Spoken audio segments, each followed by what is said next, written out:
Alright, so now is the time to write our first C program. Before starting to write our first C program, we have to make sure that at least we have a C compiler installed, because we need a C compiler to compile our code from C to the machine code, so our machine will be able to execute that code.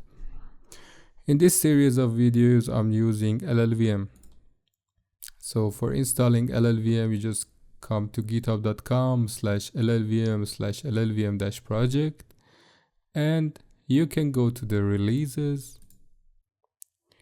and here you can just use the latest version, select the built version for your operating system and the one that is proper for your architecture.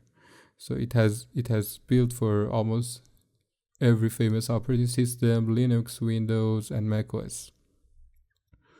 The reason I'm using LLVM is that it's kind of a modern set of tools or collection of tools, and it's not only limited to C language, it has many options, but what we are basically using from LLVM is CLang, which is the compiler for the family of C languages like C, C++, and that's it. And by the way, if you are on macOS, there is a high chance that CLang is already installed for you. So you can just check it out by typing clang-version on the terminal. And if you see a message like this, it means that you're good to go. So after making sure that we have a compiler installed on our operating system, what we need to do is to open an IDE. I use vscode. And then we can just create a new file and we can call it anything we want. I just call it YouTube, and I use .c extension to identify that this is a C program. Here is the first rule. Every C program must have a main function defined. To define a main function, we write the text main, then we use open and close parentheses, space, and then we put curly brackets. This is the main function. The rule that main function is necessary for every C program is that this is the starting point for executing your code. Like when compilers read your code and wants to execute your code, this is the starting point. So to tell the compiler where to start, we always need to have a main function defined. Okay, so what I'm trying to write in this program is just a program that prints a simple string of characters in the output. So for that, I need a function that lets me print something in the output. So for that, I need to include a package or a library. With this syntax, I just use #include and then in less than sign, and then I put stdio.h and then the greater than sign.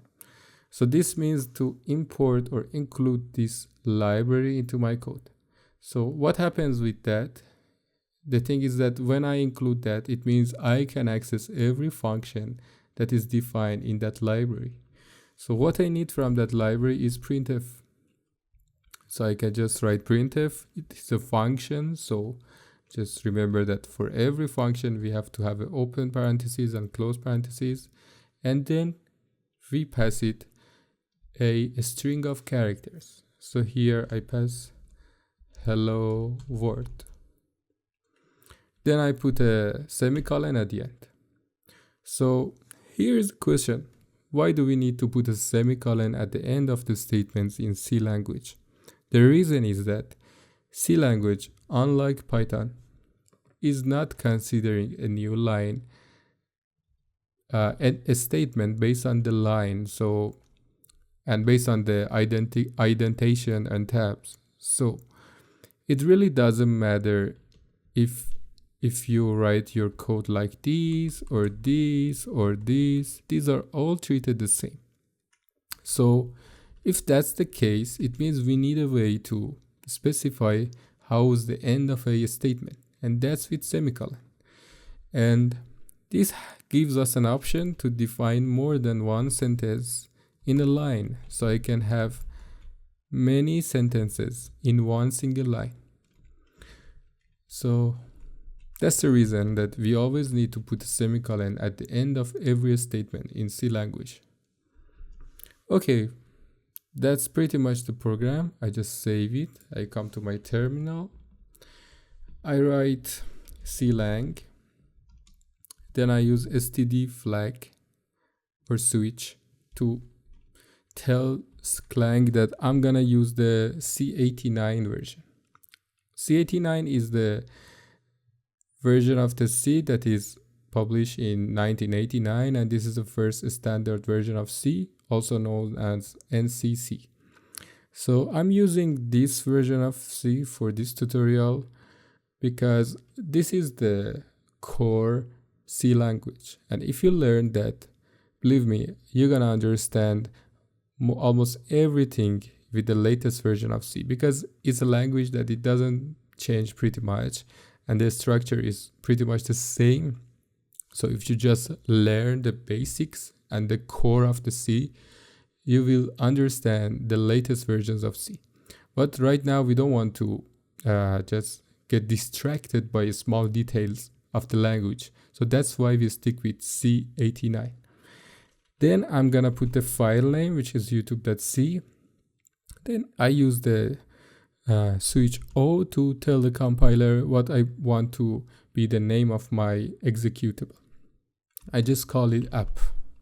I hit enter and I can see that there is a app created here. I can also check it out with ls, and I can go further and check it out with file command, and I can see that this is a 60-bit executable and it's compiled for ARM64 architecture. Then I can just use /app to run the application. The reason that we use / is that if you don't use /, the thing that happens is that Bash tries to just look at some specified folders to find an application called app. And since it is not defined anywhere, it will give an error that app not found.